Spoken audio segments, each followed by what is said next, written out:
이제 드디어 사도행전 끝장 왔습니다. 지난 수요일 날 말씀을 드렸고 또 오늘 그리고 돌아오는 수요일이면 사도행전 28장이 끝나고 이제는 내가 사도행전 29장을 써나가는 그런 시간이 될 거라고 생각을 합니다. 자, 우리가 한번 지도를 잠깐 좀 보면 지금 어떻게 가고 있는가를 좀 봅니다. 바울이 3차 전도 여행을 마치고 예루살렘으로 왔다가 예루살렘에서 큰 소동이 일어나면서 하나님의 성전을 부정되게 했다, 이방인을 데리고 들어가게 됐다고 하는 오해를 받음으로 인해서 죄수의 몸으로 가이사라라고 하는 곳에서 이제 나는 로마에 가서 가이사 황제에게 재판을 받겠다라고 하죠. 그래서 가이사라에서 시돈을 거쳐서 또 어디로 갑니까? 무라라고 하는 곳으로 가게 되고, 물이라고 하는 곳으로 가고, 그 다음에 리도항에서 또 미항을 거쳐서 이 멜리데 섬, 오늘 이제 다룰 멜리데 섬에 대해서 얘기를 하는데, 여기 한번 이렇게 쭉 보면, 지도를 보면 예루살렘, 그 다음에 가이사라, 시돈 이렇게 쭉 올라가죠. 거기서 이제 배를 타고 루기아라고 하는 데로 가죠. 그래서 거기서 이제 무라라 항에 도착을 하게 되고, 그곳에서 다시 배를 타고 니도항으로 가게 됩니다. 여기 보시면 지도에 잘 나와 있으니까.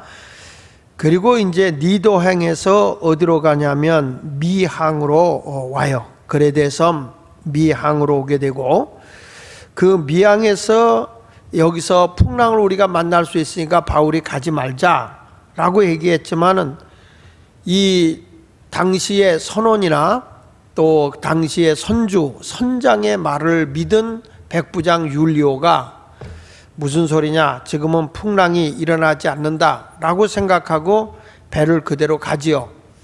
이때만 해도 지난 수요일 제가 말씀한 것처럼 이성적인 사람의 경험과 지식으로 움직이는 배였어요. 그래서 이 백부장 율리오가 이성적으로 276명의 배를 몰고 이제 가다가 큰 풍랑을 만나게 됩니다. 여러분, 이 풍랑을 만나는데 유라굴로라고 하는 그 광풍을 만났다고 그랬어요. 유라굴로라고 하는 것은 태풍 이름이 아니고 그 유라스라고 하는 동풍이라는 의미가 있고, 그 다음에 이 퀼로라고 하는 것은 이제 북풍. 그래서 동풍과 북풍이 마주치는 순간에 거기서 큰 그 광풍, 큰 바람이 일어나게 되는데, 그 바람이 워낙 크게 회류하는 같이 일어나기 때문에 요즘으로 말하면 토네이도 같은, 그래가지고 그게 아주 그냥 바람을 일으키고 큰 파도를 일으키기 때문에 마치 쓰나미와 같은. 그러니까 이 바울이 타고 있는 배 276명의 배 군인들도 어찌할 수 없고, 선주도 선원도 그리고 거기에 있는 그 모든 그 선장도 배를 조종할 수가 없어요. 그래서 그냥 바람 부는 대로 쫓겨갔다 그랬잖아요. 근데 여러분, 이것이 보름 동안이나 이런 일이 있는데 어디에 도착을 하게 됐냐면, 이 배가 결국에 거기 멜리데라는 섬으로 도착을 하게 됩니다. 근데 이게 말이에요, 거꾸로 갈 수 있는데 이 바람이 워낙 강하게 불면서 쏜살같이 어디로 가게 됐느냐, 여기 바로 이 멜리데 섬, 로마가 아주 가까운 그 지역으로 하나님이 몰아갔다는 거예요. 우리가 볼 때는 이 태풍이 몰아치고 우린 다 죽었다라고 생각하는데 그것이 아니에요. 바로 로마 가까운 곳에 하나님이 몰아친 거예요. 쏜살같이 하나님의 다급한 마음으로 몰아치게 된 것입니다. 그래서 이 멜리데 섬에 대해서 이제 오늘 얘기를 하고, 그리고 이제 거기서 조금 올라가서 어디로 갑니까? 수라구사라고 하는 그쪽으로 이제 올라가죠. 조금 거기 올라가고, 그 다음에 이제 거기서 레기온에서 이제 드디어 이 보디올이라고 하는 로마의 모든 첫 번째 무역을 짐을 푸는 항이에요. 이제 거기에 보디올이라는 곳에 도착하게 되고 거기서 아피아가드를 거쳐서 삼관이라고 하는 그곳에 도착을 하게 되고 그리고 이제 로마로 들어가게 됩니다. 자, 오늘은 이 말씀을 통해서 여러분들이 지금 어떻게 지금 로마까지 가게 됐는가 하는 것을 지도로 잠깐 보았습니다. 바울 때문에 하나님께서 276명을 살려준 겁니다. 절대 그 백부장 율리오 때문이 아니라 하나님의 사람, 지난 시간에 말한 것처럼 평상시에 순풍에 돛단 듯 모든 게 잘 돼갈 때는 이성이 이끌고 가지만 자기 힘으로 헤어날 수 없을 때는 하나님의 사람, 다시 말하면 영적인 믿음의 사람을 통해서 세상을 휘어잡고 이끌고 간다는 거예요. 지금 우리나라가 이 코로나19로 인해서 또 많은 경제가 어려워지고 여기저기에 이제는 건물들이 텅텅 비는 시대, 이제는 건물에서 모든 것이 이루어지는 시대가 아니라 공간 속에 있는 유튜브 안에서, 뭐 이제는 장소도 쇼핑몰에서 가서 우리가 쇼핑을 하는 게 아니고 물건을 사더라도 이제는 어느 안에서, 인터넷 안에서, 공간 속에서 지금 이 모든 것이 이루어지고 있는 이런 시대가 됐어요. 그러니까 이제는 대형 건물이 필요 없는 것 같아요. 이런 시대가 돼버리고 마른 거죠. 자, 그런데 하나님께서 이렇게 말씀합니다. 사도행전 27장 24절로 25절에 보면 모든 사람이 이제 끝났다, 두려움, 이제 죽음으로 끝났다라고 두려움에 떨고 있을 때 하나님이 천사를 통해서 한 말이 두려워하지 마라. 내가 가이사 앞에, 다시 말하면 로마 황제 앞에 가서 하나님의 복음을 전폐할 사명이 있다는 거예요. 또 하나님께서 너와 함께 항해하는 자를 다 내게 주었다는 거예요. 여기 보십시오. 276명이 누구 때문에 사느냐? 하나님이 바로 바울이라고 하는 사람에게 맡겼다는 거예요. 백부장 율리오가 아니고 선주가 아니고 선장이 아니에요. 이 모든 생명이 하나님의 사람 바울에 의해서 죽고 사는 거예요. 세상의 모든 일이 힘들고 어려울 때 누구 손에 달려있느냐 하면 하나님의 절대적 신앙의 사람에게 달려있는 거예요. 아, 여기서 아우성치고 저기서 아우성치고 아, 이제 우리는 끝났다 안 됐다 할 때 여러분 어떤 사람을 통해서 하나님이 일하느냐? 뭐 적당하게 요 코로나19나 비켜가면 되겠다 이게 아니라 이럴 때일수록 진짜 하나님을 앙망하는 사람이 되어야 된다고요. 하나님과 영적으로 교통하는 사람이 되어야 된다는 것을 우리에게 말씀하고 있는 거예요. 그래서 거기 25절에 뭐라고 그럽니까? 바울이 외치잖아요. 그러므로 여러분이여 안심하라. 나는 내게 말씀하신 그대로 되리라고 하나님을 믿는다. 하나님이 어젯밤에 나에게 말했다. 하나님의 사자를 통해서 뭐라고 그랬냐? 너 로마에 가서 가이사 앞에 서서 재판받아야 된다. 그리고 하나님께서 너와 함께하는 자를 다 내가 네게 맡겨줬다. 그러니 안심하라. 나는 내게 말씀하신 그대로 되리라고 하나님을 믿노라. 그러면서 바울이 여러분 안심하고 밥 먹으세요. 절대 하나님의 약속이기 때문에 머리카락 하나도 우리는 다치지 않습니다 라고 말해요. 사도행전 27장 34절에 보니까 음식 먹기를 권하노니 이것이 너희 구원을 위하는 것이요 너희 중 머리카락 하나도 잃을 자가 없으리라. 하나님께서 사랑하는 제자들에게 구원의 증표로 성찬을 하고 성만찬을 나눈 것 같이 예수님도 당신들의 구원을 위해서, 바울이 지금 하는 얘기 아닙니까? 우리 같이 음식 먹고 구원을 이루자. 절대 우리는 죽지 않아. 머리카락 하나 끌리지 않는다. 이 어마어마한 태풍 앞에서도, 광풍 앞에서도 바울은 모든 사람이 끝났다, 이제 우리는 망했다, 우린 이제 죽었다라고 할 때 하나님의 사람은 소망의 메시지를 전하는 거예요. 안 죽는다. 난 하나님을 믿는다. 하나님이 우리에게 맡겨준 일이 있기 때문에 우리는 산다. 이렇게 단호하게 긍정적으로 선포하는 거예요.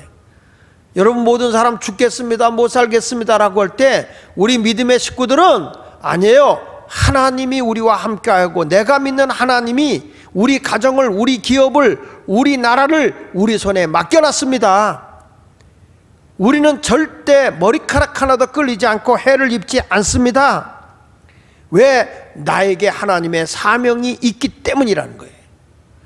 나를 위한 삶은 우왕좌왕하겠죠. 그러나 바울에게 말하는 거 아닙니까? 넌 가이사 앞에 서야 된다. 그것 때문에 너 살려준다. 그리고 너와 함께한 276명 다 맡겨준다. 그 결과대로 276명이 배는 파손돼도 하나도 죽지 않냐고 멜리데 섬에 도착하게 된 것입니다. 그래서 오늘 1절부터 보면 이 멜리다, 지금으로 말타라고 하는 섬인데 이 멜리데라고 하는 섬에 이제 저들이 도착을 하게 된 것입니다. 바다의 풍랑에서 목숨을 하나도 잃지 않고 저들이 다 살아서 거기에 올라와서 멜리데 섬에 도착했는데 이 멜리데 섬에 비가 오고 막 추운 거예요. 그러니까 거기에 있던 그 추장, 그 원주민들이 불쌍한 마음을 가지고 이들을 향해서 불을 피워준 겁니다. 바울이 거기서 장작을 꺼내서 불이 꺼지지 않도록 장작을 넣는데 그 장작 속에 있던 뱀이 튀어나오면서 바울을 물어버리죠. 자, 우리 한번 성경 사도행전 28장 1절부터 보니까 우리가 구조된 후에 안즉 그 섬은 멜리데라 하는 섬이라고 하더라.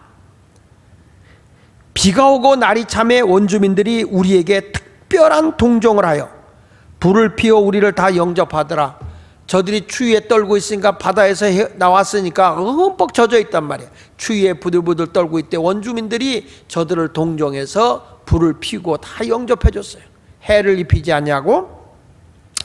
바울이 나무 한 묶음을 거두어 불에 넣으니 뜨거움으로 말미암아 독사가 나와 그 손을 물고 있는지라. 바울의 손을 독사가 물었습니다. 원주민들이 이 짐승이 그 손에 매달려 있음을 보고 서로 말하되 진실로 이 사람은 살인한 자로다. 바다에서는 구조를 받았으나 공의가 그를 살지 못하게 함이로다. 바울을 정죄하고 있죠. 자, 이게 이 시대에 살고 있는 원주민들의 사고방식 속에 있는 신화가 있어요. 그게 뭐냐면 사람이 바다에서 죽거나 이런 독사에 물려 죽은 사람은 남을 해한 사람, 살인한 사람들은 그 죄값으로 그렇게 죽는다라고 믿고 있었어요. 근데 바울과 270명이 이 어마무시한 광풍 앞에서 살아나온 것도 기적인데, 야, 이건 정말 저들을 돕는 신이 있다 이렇게 믿고 있었는데 바울이 살아나와서 불을 피우는 가운데 뱀에 물렸는데 그 뱀은 독사이기 때문에 즉사해서 죽는 거예요. 그러니까 그 자리에서 뭐라는 거 아니? 아이고, 이 사람은 정말 살인자네. 바다에서는 혹시 살아나왔을지 모르지만 공의의 신이, 공의가 저를 죽였다. 뱀에 물려서 곧 죽는다. 이렇게 저들은 바울을 정죄한 거예요. 근데 여러분, 놀라운 것은 그 뱀을 떨고 났는데 바울이 죽을 줄 알았는데 바울이 죽지를 않아요. 그러니까 전부 다 거기에 원주민들이 뭐라고 말하는 거니? 야, 이건 사람이 아니고 이건 신이다. 바다에서 살아나오고 뱀에 물려도 죽지 않는 거 보니까 이거는 신이다. 이렇게 얘기를 하는 거예요. 사도행전 28장 5절로 6절에 보면 바울이 그 짐승을 불에 떨어버림에 조금도 상함이 없더라. 그들은 그가 붙든지 혹은 갑자기 쓰러져 죽을 줄로 기다렸다가 오래 기다려도 그에게 아무 이상이 없음을 보고 돌이켜 생각하여 말하되 그를 신이라 하더라. 자, 이 멜리데 섬 사람들이 바울과 그 일행을 뭐라고 보는 거니? 야, 이건 신이다. 이 사람들은 지금 뭐에 대해서 얘기하고 있어요? 자기들이 믿고 있는, 그러니까 바울이 믿는 하나님이 아니라 자기들이 믿고 있는 신화에 대해서 얘기한 거예요. 276명이나 바다에서 살아나왔어도 바울이라고 하는 사람이 뱀에 물려 죽는 것은 저거는 살인자다라고 얘기한 것은 자기들의 신화를 믿고 있었던 거죠. 근데 바울이 죽지 않는 걸 보고 아, 이건 신이다라고 얘기한 거예요. 바울은 그 원주민들의 극진한 대접을 받으면서 이 섬에서 276명이 얼마 동안이냐면 겨울이 날 때까지 약 3개월 동안 이 멜리데 섬에 체제를 하게 된 겁니다. 근데 바울이 이 섬에서 기회를 얻어요. 하나님의 귀한 복음을 전할 수 있는 기회가 오는데 그게 뭐냐면 이 섬의 가장 높은 사람 이 보블리오 추장이 있어요. 근데 보블리오 추장의 아버지가 병이 걸려 있는데 열병과 그 이지를 앓고 있어요.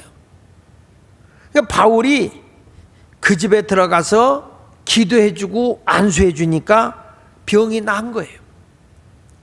그러니 이 보블리오가 그 제일 높은 추장인데 자기 집에 그냥 모셔다가 바울을 온전히 대접을 하는 거예요. 그리고 그 멜리데 섬에 아픈 사람들, 그런 사람들을 찾아다니면서 복음을 전하고 병든 자를 고쳐준 거죠. 얼마나 바울을 극진히 대접을 했던지. 자, 7절부터 10절에 보면 그 말씀이 나와요. 이 섬에서 가장 높은 사람 보블리오라 하는 이가 그 근처에 토지가 있는지라 그가 우리를 영접하여 사흘이나 친절히 머물게 하더니 보블리오의 부친이 그의 아버지가 열병과 이질에 걸려 누웠건을 바울이 들어가서 기도하고 그에게 안수하여 낫게 하며 이러므로 섬 가운데 다른 병든 사람들이 와서 고침을 받고 후한 예로 우리를 대접하고 떠날 때 우리의 쓸 것까지 배에 실어줬다. 아주 극진한 대접을 받게 된 사람이 바로 바울 때문에 이 멜리데 섬에서 276명이 다 융숭한 대접을 받게 된 거예요. 자, 여기서 우리가 뭘 깨달아요? 배 풍랑을 만나서 위기 앞에서 다 죽었다고 할 때 바울 한 사람 때문에 살았지만 멜리데 섬에서 그 원주민들에게 사랑을 받고 동정을 받아가면서 극진히 섬김을 받은 것은 누구 때문이냐? 하나님의 사람 바울 때문이에요. 바울 때문에. 세상에 모두 되어가는 일들에게 여러분, 우리 예수 믿는 사람 한 사람이 바로 서면 나로 인해서 모든 사람이, 나와 관계되어 있는 사람이 다 대접받는 겁니다. 사랑받는 겁니다. 인정받는 겁니다. 우리 성도들이 그런 삶을 살아갈 수 있기를 예수 이름으로 축원을 드립니다. 자, 드디어 바울이 겨울이 지나서 3개월이 됐어요. 그러니까 바울이 지금 어디를 가는 겁니까? 로마로 가는 거죠. 그래서 이제 로마로 떠나가게 되는 겁니다. 그래서 오늘은 11절부터 그 내용을 하려고 하는 거예요. 첫째로 로마를 향하는 바울에 대한 이야기입니다. 11절에 보니까 석 달 후에, 그렇죠? 멜리데 섬에 그가 3개월 동안 이 겨울이 지날 때까지 석 달 후에 우리가 그 섬에서 겨울을 난 알렉산드리아 배를 타고, 알렉산드리아에 있는 배를 타고 떠나니 그 배의 머리 장식은 디오스구로라.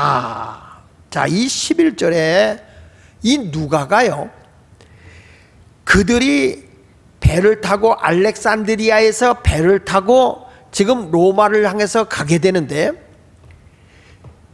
이 배의 그 머리 장식이 디오스구로라 이렇게 써 있어요.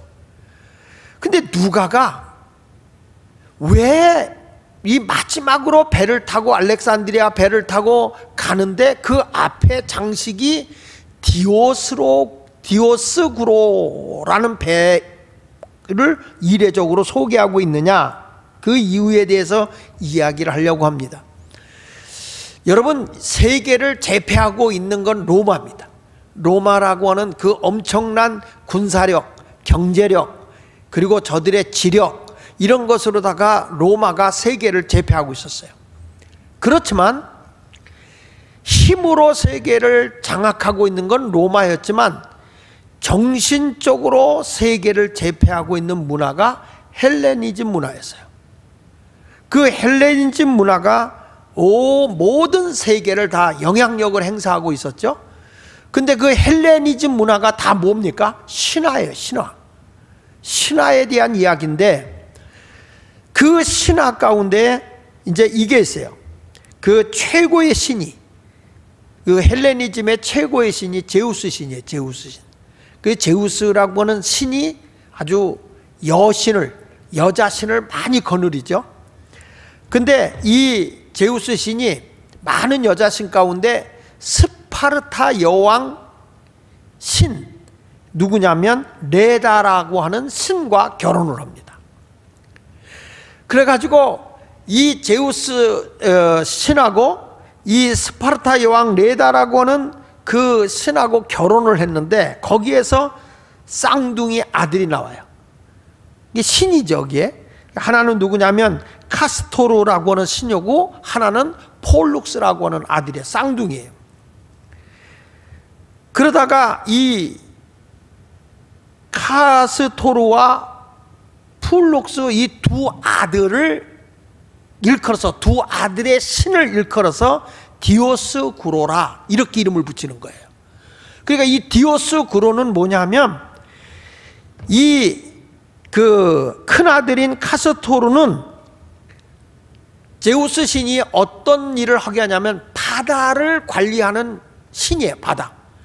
그래서 바다의 모든 것을 잔잔하게도 하고 풍랑도 일으키고 바다의 생명도 불어넣게 하고 배를 타고 항해할 때에 안전하게도 하고 풍랑하게 해서 진노도 하게 하도록 이렇게 이 세상의 모든 바다의 수호신으로 만든 것이 그 카스토르라고 하는 신이에요. 그리고 땅의 신으로 누굴 만들었냐면 폴룩스라고 하는 그 둘째 아들 쌍둥이인데, 이 폴룩스라고 하는 이 사람이 땅의 모든 부, 땅의 모든 농산물, 땅의 모든 것을 다 지배하게 했던 것이죠. 그러니까 사람들이 뭐냐면 지금 배를 타고 항해할 때 우리가 죽지 않고 살 수 있도록 해주는 게 누구냐? 카스토르 신이고 제우스의 아들이죠. 그리고 우리가 이 배를 타고 다니면 무역을 하고 이 땅에 가서 장사를 하고 농사를 짓고 해서 부를 만들어내도록 돕는 그 신이 누구냐? 폴룩스라고 하는 신이다. 그러니까 우리가 이 세상에 살아가서 돈도 벌고 안전하게 살려면 항해도 해야 되고 또 장사도 해야 되고 농사도 져야 되니까 이 두 신이 우리를 지켜주고 보호해 줘야 된다라고 생각하는 거예요. 그래서 그 배에다가 이 형제의 신 이름을 디오스구로라 이렇게 붙인 거예요. 그러니까 이 배가 이제는 이 카스트로하고 폴룩스라고 하는 이 형제의 신에 의해서 모든 것을 다스림을 받는다고 생각하고 그 두 형제의 이름을 디오스구로라고 붙인 거라고 그랬잖아요. 그러니까 이 뱃머리에다가 그런 장식을 해가지고 디오스구로라고 붙여놓은 것은 뭐냐면 우리들을 안전하게 보호하고 우리들에게 필요한 것을 공급해주는 신이다 이 말이야. 우리를 보호해주고 우리를 인도해주고 우리에게 지켜주는 게 뭐냐? 그게 바로 디오스구로라고 하는 신이다. 제우스의 두 아들 쌍둥이다. 카스토로하고 폴룩스다. 그걸 합쳐서 디오스구로라고 한다고 그랬죠. 그러니까 누가는 이거를 해학적으로 지금 얘기하고 있는 거예요. 일부러 이제까지 배를 타고 다니면서 뱃머리에 뭐가 써있다 이렇게 얘기하지 않은 거예요. 마지막 배에다 이걸 쓴 거예요. 왜 그랬을까요? 그 이유는 저들이 배를 타고 가다가 큰 유라굴로라는 광풍을 만났어요. 모든 사람이 다 죽었다고 했어요. 그런데 저들을 구원해내고 살려주신 분이 누구냐? 하나님이에요. 그러니까 우리 인생의 모든 것을 생명을 주관하시고 바다를 지켜주시고 바다에서 우리를 건져주시고 이 세상의 모든 부와 귀와 필요한 것을 공급해주는 분이 이 디오스구로라고 하는 그 신이 아니고 인간의 생사복을 주관하시고 인도하시는 그분 하나님이다. 이걸 의도적으로 기록하고 있는 내용이 오늘 이 누가가 의도한 내용이에요. 이것을 해학적으로 표현하고 있는 거예요. 그러니까 여러분, 우리도 이 땅에 살아가면서 힘들고 어려울 때 뭐 사람이 도와준다 아니면 내가 능력이 있어서 모든 걸 해나간다는 어리석은 생각하지 말고 모든 생사복이 하나님의 손안에 있는 걸 믿어야 돼요. 그것이 우리에게 가르쳐주는 이 하나님의 깊은 진리의 말씀인 것을 기억해야 할 줄로 믿습니다. 여러분, 내가 지금까지 살아있는 것도 내가 열심히 일해서 먹고 살 수 있는 것도 여러분을 의지하지 마세요. 내 능력이 아니에요. 이 태풍이 광풍이 몰아치니까 인간이 할 수 있는 거 아무것도 없어요. 인간의 지식도 경험도 아무 쓸모 없어요. 오직 해결할 수 있는 분은 하나님밖에 없었던 거예요. 누가가 지금 의도하고 있는 일이 그건 거예요. 절대 이 세상 신으로 안 된다. 전능자 되신 하나님만이 우리를 인도할 수 있는 것이다. 이렇게 얘기를 하고 있는 거죠. 자, 그래서 이제 이 배를 타고 멜리데 섬에서 어디로 갑니까? 12절에 보니까 수라구사에 대고, 수라구사에 대고, 이 수라구사는 이 시실리 섬입니다. 거기서 둘러서 레기온은 이탈리아 반도 최남단이에요. 예. 그리고 수라구사에다가 거기서 돌아가서 레기온에 이르러 하루를 지낸 후에, 그리고 어디로 갔냐면 보디올로 갔어요. 보디올. 야, 여기 보니까 거기서 둘러 레기온에서 이르러 하루를 지낸 후에 남풍이 일어나므로 이튿날 보디올에 이르렀다. 이튿날 보디올에 이르렀다. 그러니까 여러분 여기서 보면 이 보디올이라고 하는 것은 알렉산드리아의 곡물 수송 선단이 최종적으로 거기서 짐을 풀거든요. 그러니까 여기가 어디냐면 로마로 향하는 첫 육지예요.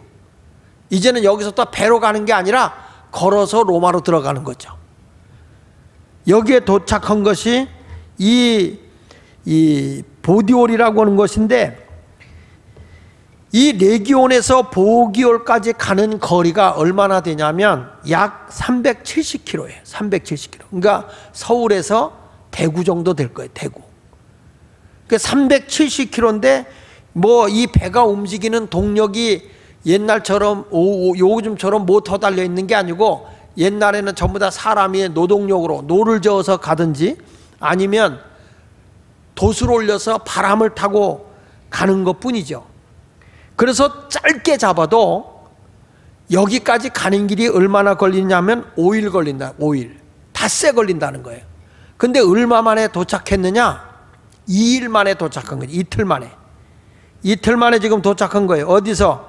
레기온에서 하루를 지낸 후에 남풍이 일어나므로 이튿날 보디올에 이르렀다. 그러니까 이게 말이야, 수라구사에 대고 사흘 있다가 거기서 둘러가서 레기온에 이르러 거기서 하루를 지낸 후 남풍이 일어나므로 이튿날 보디올에 이르렀다. 이건요 엄청나게 하나님이 몰아준 거예요. 순풍에 의해서 엄청나게 빨리 도착한 것입니다. 저는 이 내용이 뭘 얘기하는 거냐면, 하나님의 역사로, 하나님의 은혜로, 하나님의 인도하심으로 이렇게 빨리 갔지만 왜 하나님이 바울이 가는 길을 이렇게 빨리 몰아치면서 순풍으로 거기 가도록 했는가? 유라굴로라는 태풍으로 멜리데 섬으로 그냥 점프해서 가듯이 멜리데 섬에 가게 하고, 거기서 급하게 이제 이렇게 이틀 만에 그 남풍에 의해서 그 로마의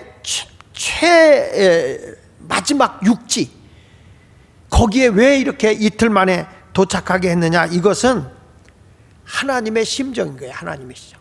우리 하나님이 세계를 복음화 시키고 싶어서 로마에 바울을 빨리 보내고 싶어하는 하나님의 그 불붙는 심정의 선교 마음이에요. 선교 마음. 우리 하나님이 얼마나 다급했으면 바울을 통해서 하나님의 복음의 깃발을 로마에 꽂게 하려고 하나님이 몰아쳐서 가고 있는 거예요. 몰아쳐서. 우리가 생각하는 것은 천천히 시간 되는 대로 이렇게 갈 수 있을지 모르지만, 하나님의 복음을 전파하는 것은 몰아칩니다. 하나님의 복음의 열정인 거예요. 이게 하나님의 선교인 거예요. 그래서 예수님도 하나님이 일하시기 때문에 나도 일한다. 얼마나 하나님이 바쁘신 분인지 졸지도 주무시지도 아니한다. 제가 목회를 해보니까 게으름 피기 시작하면 한없이 게으르고, 부지런하게 하면 목사는 스스로 한없이 부지런하는 거예요. 하나님이 바빠하시기 때문에 우리가 바쁘지 않을 수가 없어요. 힘을 가지고 하나님의 나라를 위해서 일하는 자가 되어야 할 줄로 믿습니다. 그러니까 이 누가는 지금 이 로마로 가게 하는데 하나님의 그 열정, 하나님의 그 다급해하는 그 모습이 유라굴로라고 하는 것과 남풍이라고 하는 그 바람으로 몰아쳐서 로마로 가게 하는데 엄청 빨리 가게 했다 이 말이에요. 여러분, 우리는 이런 모든 것을 보면서 하나님의 뜻을 우리가 찾아와야 할 줄로 믿습니다. 둘째 가서 드디어 로마에 바울이 입성하는 모습입니다. 자, 같이 14절을 읽어보겠습니다. 14절 로마서 사도행전 28장 14절에 거기서 형제들을 만나 그랬어요. 여러분 이상하지 않아요? 지금 바울이라고 하는 사람이 한 번도 로마에 간 적 없어요. 처음 지금 로마에 온 거예요. 처음. 그가 3차 전도 여행을 하면서 로마에 가고 싶은데 때가 이르지 않고 내가 이렇게 로마에 갈 기회를 얻지 못해서 못 갔다고 했거든요. 근데 바울이 로마에 온다는 걸 알고 자그마치 로마 시내에서 보디올까지 오는 거리가 200km입니다. 200km. 200km를 걸어서 지금 형제들을 만났다는 거예요. 여기서 형제는 누굽니까? 믿음의 식구들이에요. 믿음의 형제들인 겁니다. 믿음의 형제들이 사도 바울이 온다고 하니까 여기까지 나와서 영접을 하러 나온 것이죠. 그러면 언제 바울을 이 사람들이 알았을까? 그건 여러분이 사도행전 우리가 쭉 공부하면서 바울이 고린도로 갔을 때에 거기서 장막 깃고 있는 아굴라와 브리스길라 부부 집사를 만나죠. 그 아굴라와 브리스길라 집사를 만났을 때 그 로마 안에서 예수 부활의 복음을 증거하는 것 때문에 전통의 유대교와 기독교인들과 싸움이 붙어서 막 갈등이 심하니까 로마의 황제가 예수를 믿는 기독교인들을 실오라기 하나 걸치지 못하게 하고 아무것도 가지고 가지 못하게 하면서 이 로마에서 쫓아내버리죠. 그래서 그 쫓겨온 사람이 누구냐면 아굴라와 브리스길라 집사였는데 그때에 이 아굴라와 브리스길라 집사를 통해서 로마에서 예수를 믿는 그 디아스포라 흩어져 있는 그 사람들이 지금 환난과 핍박으로 인해서 믿음이 흔들흔들하고 흔들리고 있습니다. 그 보고를 받은 거예요. 그럴 때 바울이 고린도에서 편지를 써요. 편지를 써서 로마 교회로 보냅니다. 이것을 그들이 읽을는지 그들에게 이 편지가 도착할는지는 모르지만 바울이 그들에게 편지를 써서 보낸 거예요. 절대 여러분 박해를 받아도 신앙이 흔들리지 마십시오. 당신들을 구원해 주신 분은 오직 예수 그리스도십니다 라고는 편지를 장황하게 써서 로마로 보낸 겁니다. 여러분 그 편지가 우리가 잘 아는 로마서지요. 로마서. 그게 로마서입니다. 바울은 그렇게 로마에 가고 싶어 했지만 로마에 갈 수 없어서 편지를 보낸 건데 이때에 로마에 있던 그 핍박과 환난 속에 흔들리며 어려움을 당하고 있던 사람들이 바울이 보낸 서신을 통해서 믿음이 커진 거죠. 여기 이런 내용이 있습니다. 로마서 1장 8절부터 보면요 13절까지 먼저 내가 예수 그리스도로 말미암아 너희 모든 사람에 관하여 내 하나님께 감사함은 너희 믿음이 온 세상에 전파됨이로다. 그게 무슨 얘기죠? 로마에서 추방령이 떨어져서 다 흩어졌지만 저들이 다 믿음을 지키고 있었다는 거죠. 내가 그의 아들 복음 안에서 내 심령으로 섬기는 하나님이 나의 증인이 되시거니와 항상 내 기도에 쉬지 않고 너희를 말하며 로마에 있는 교인들을 말하며 어떻게 하든지 이제 하나님의 뜻 안에서 너희에게 나아갈 좋은 길 얻기를 구하노라. 바울이 지금 하는 거예요. 빨리 내가 로마에 가서 저들의 박해를 통해서 신앙이 정립되지 못한 자들이 흔들리는 걸 보면서 저들의 신앙을 바르게 정립하기 위해 내가 기회가 되는 대로 좋은 길만 있으면 어떤 길만 있으면 내가 로마에 가겠다.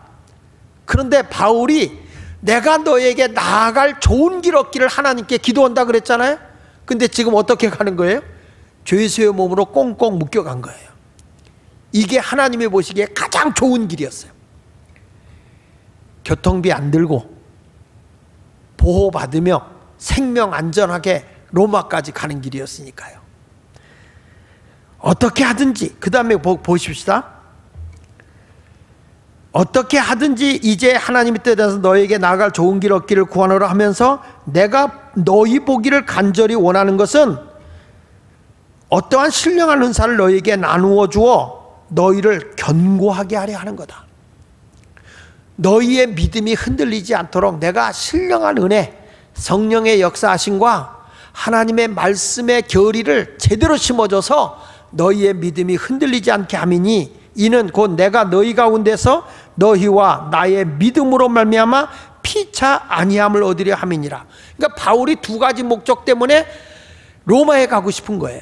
그게 뭐냐면 로마에 있는 교인들의 믿음을 견고하게 해서 흔들리지 않게 하려고, 두 번째 가서는 저들을 위로하고 저들에게 평안을 주기 위해서, 안위하기 위해서 가고 싶어 한 거죠.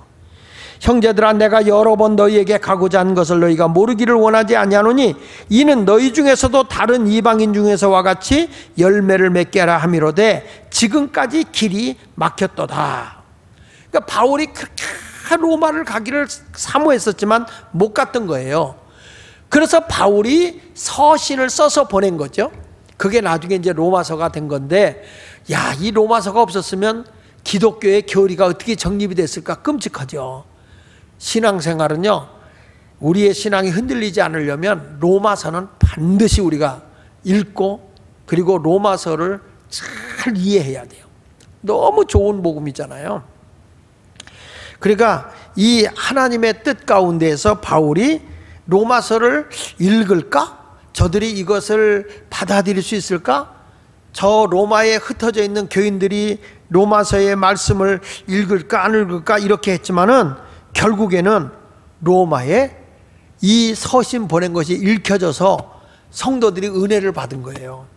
그런데 그 저자가, 그 서신을 쓴 저자인 사도 바울이 로마에 온다고 하니 은혜 받으면 200km가 문제입니까? 그러니까 200km 되는 거기를 걸어서 바울을 맞이하러 온 것입니다. 여러분, 바울이라고 하는 사람이 정말 은혜를 많이 받은 사람이에요. 근데 여기서 보면 보디올에서 바울이 이와 같이 로마로 가니라 이렇게 말하잖아요. 이와 같이 로마로 가니라. 14절 다시 한번 보세요. 14절에 보면, 거기 보면 그래서 우리는 이와 같이 로마로 가느니라. 어떻게? 이와 같다는 게 뭐예요? 죄수의 몸으로 꽁꽁 묶여서 내가 로마로 가니라. 이것이 하나님의 복음 전하기에 가장 좋은 방법, 그걸 하나님께 기도한 바울인데 그렇게 하나님이 인도했다는 거죠. 여기서 우리가 깨닫는 것은 바울이라고 하는 사람은 복음이 전파될 수 있는 곳이라면 자기의 삶의 형태가 어떻게 되든지 신경 쓰지 않았다는 거예요.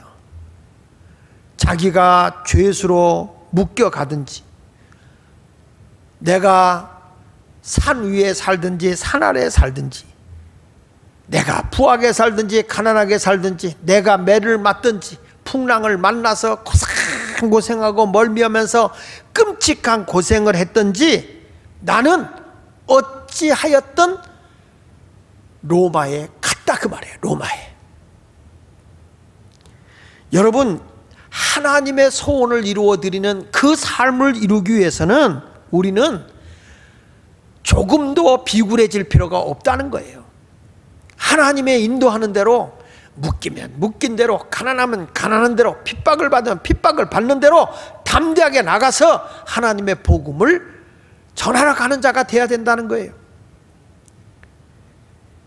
요즘에는 복음을 전하러 가는데도 너무 조건이 많아. 얼마만큼 내가 대접받느냐, 얼마만큼 나를 위로해주냐, 이런 데에 묶여 있다는 거예요.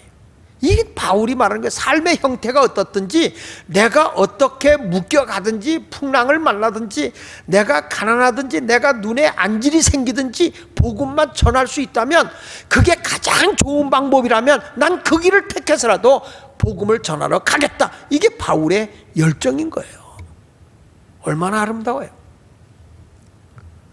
자, 그런데 바울이 로마를 들어가잖아요. 들어가는데 이런 말씀이 나와요. 15절에 보니까 15절 같이 읽어보겠습니다.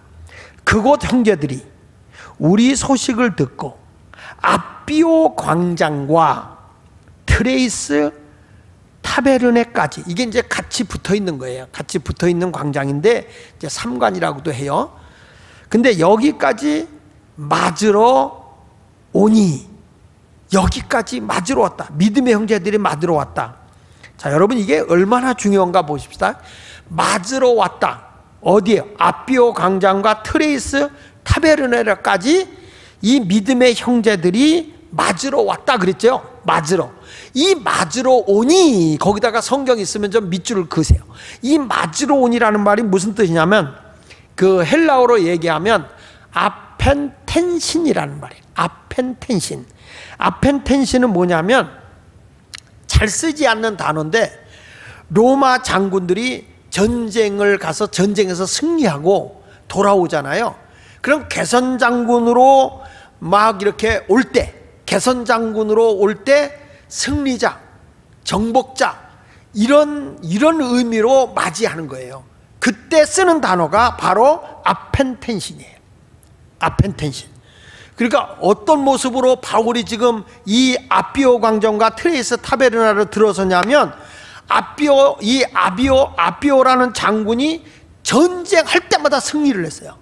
승리하고 오니까 그 아비오 장군이 군인들을 데리고 들어올 때 그 거리, 이 도로를 만들어서 승리의 도로가 쫙 깔려서 들어오면서 광장이 생겨진 거예요.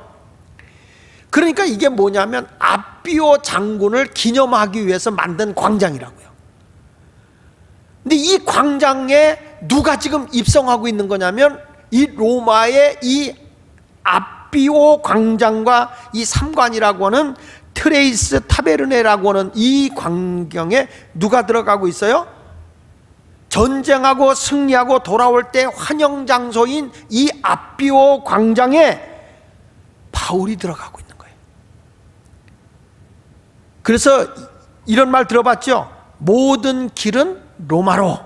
그렇죠? 모든 길은 로마로. 이게 바로 아비오 광장으로 들어가는 길을 얘기하는 거예요. 이게. 그러니까 전쟁에서 가진 이 아비오 장군이 가기만 하면 전쟁에서 승리해. 그리고 승리해가지고 돌아와서 승리의 노래 볼 때 아비오 장군이 쫙 그 길로 들어와서 광장으로 들어서게 되는 겁니다. 그러면 사람들이 그들을 맞이할 때 아펜텐신, 아펜텐신, 아펜텐신 하면서 환영을 하는 거예요. 개선 장군이라는 거예요. 여러분 한번 생각을 해보세요. 지금 바울이 이 아비오 광장에 들어서는데 맞으러 왔다는 거예요. 맞으러. 누가? 믿음의 형제들이. 그러면 바울을 어떻게 지금 맞이하는 거예요? 아비오 장군이 전쟁에서 승리해가지고 돌아올 때에 로마의 모든 군인들이, 청중들이 대환영을 하면서 아펜텐신 하듯이 바울을 지금 그렇게 영접하고 있는 거예요. 바울을 엄청난, 당신은 승리자입니다. 복음으로 이긴 자입니다. 당신은 로마의 복음의 그 깃발을 꽂으러 승리자로 돌아온 것입니다. 모든 길은 로마로 하듯이 모든 복음의 길은 로마로부터 뻗어나간다 이 말이야. 이 엄청난 메시지가 여기에 담겨 있는 거죠. 이게 성경이 그냥 갑자기 이렇게 나오는 게 아니라, 이 바울은 아비오 광장에 들어서면서 그 단어가 엄청난 단어를 쓴 거예요. 사랑하는 여러분, 우리 예수 믿는 사람이 가는 곳은요 바로 이 아펜텐신이에요. 승리자예요. 개선 장군인 거예요. 복음을 들고 가는 사람이 빌빌대고 앉아있으면 안 된다는 거야. 강력하게 나가야 되는 거죠. 코로나19가 뭐 무섭냐 이 말이야. 바울은 지금 죄수의 몸으로 묶여서 가고 있는 거예요. 로마의 군인들이 그를 지키고 가고 있어요. 그런데도 바울을 대해서 믿음의 사람들은, 진정한 바울은 승리자라는 거예요. 복음의 깃발을 꽂으러 로마로 왔지만 당신은 승리자다 이거예요. 이긴 자라는 거예요. 예수 믿고 사는 사람은요 지는 자가 아니에요. 이기는 자인 거예요. 약한만 먹지 말고 빌빌대고 살지 말고 우리는 승리의 개선장과 같이 가슴 피고 당당하게 예수를 전하는 자가 되어야 할 줄로 믿습니다. 그래서 누가는 계속 강조하는 게 뭐예요? 우리는 하나님의 나라를 증거하는 자라는 거예요. 하나님의 나라와 세상 나라가 충돌하지만 반드시 하나님의 나라가 이긴다는 거 아닙니까? 다음 시간에 얘기하겠지만 사도행전 28장 23절에 보면 그들이 날짜를 정하고 그가 유숙하는 집에 많이 오니 바울이 아침부터 저녁까지 강론하여 하나님 나라를 증언하고 있어요. 바울은 하나님의 나라, 누가는 계속적으로 강조한 게 하나님의 나라고요. 사도행전 28장 31절 마지막 절이 뭡니까? 사도행전 끝절이 하나님의 나라를 전파함이에요. 그러니까 29장 우리가 쓸 거잖아요. 그 우리가 쓸 때는 우리도 어떤 사람이 돼야 됩니까? 승리자가 돼야 되는 거예요. 뭘 위해서? 땅에 지는 게 아니야. 땅의 나라를 위해 사는 자가 아니에요. 우리는 하나님의 나라를 위해서 사는 자가 돼야 할 줄로 분명히 믿습니다. 그러니까 우리는 하나님 나라의 가치를 붙잡고 나가는 거죠.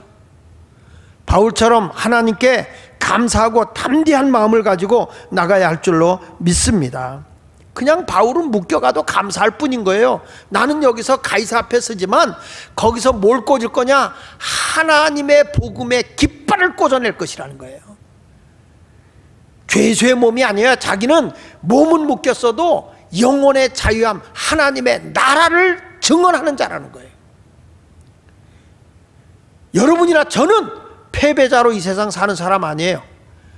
땅에 것이 없다 할지라도 우리는 하나님의 나라의 증언을 하는 사람이라 이 말이에요. 이 세상에 많은 일들이 일어나도 우리는 비굴하게 살지 않아요. 바울이 개선 장군의 출정식을 하는 마음으로 싸우러 지금 나갈 때 그 장군들과 같이 바울이 로마에 들어오면서도 마치 영적 전쟁을 하기 위해 들어선 출정식 같이, 또 마치 승리자의 개선 장군과 같이 이 로마에 딱 들어오고 있는 그 모습은 우리가 진정으로 본받아야 할 자세라고 생각을 합니다. 성도 여러분, 우리가 이 심야 기도를 하고 있지만, 지금 집에 머물러 있지만 제발 약하고 연약한 그런 사람이 되어서는 안 됩니다. 우리의 인도자는 하나님이세요. 내 갈 길을 다 주관하는 분이 하나님이신 거예요. 우리의 삶의 형태가 부유하든 가난하든 좋은 환경이든 좋지 않든 바울처럼 묶여서 들어가든 우리는 실패자가 아니라는 거예요. 승리자라는 거예요. 개선장구가 같이 살아야 된다는 거예요. 그래서 믿음으로 사는 자는 하늘 위로를 받는 겁니다. 여러분, 풍랑이 몰아쳐도 우리는 약하지 말고 강하고 담대하게 승리하며 살아가기를 예수 이름으로 축원을 드립니다. 정복자로 살아갑시다. 모든 로마를 정복한 바울과 같은 심정으로 복음의 깃발을 가정에 꽂으십시오. 내 삶의 터전에 하나님의 복음의 깃발을 꽂고 하나님의 나라를 세워나가는 여러분 모두가 되시기를 축원합니다.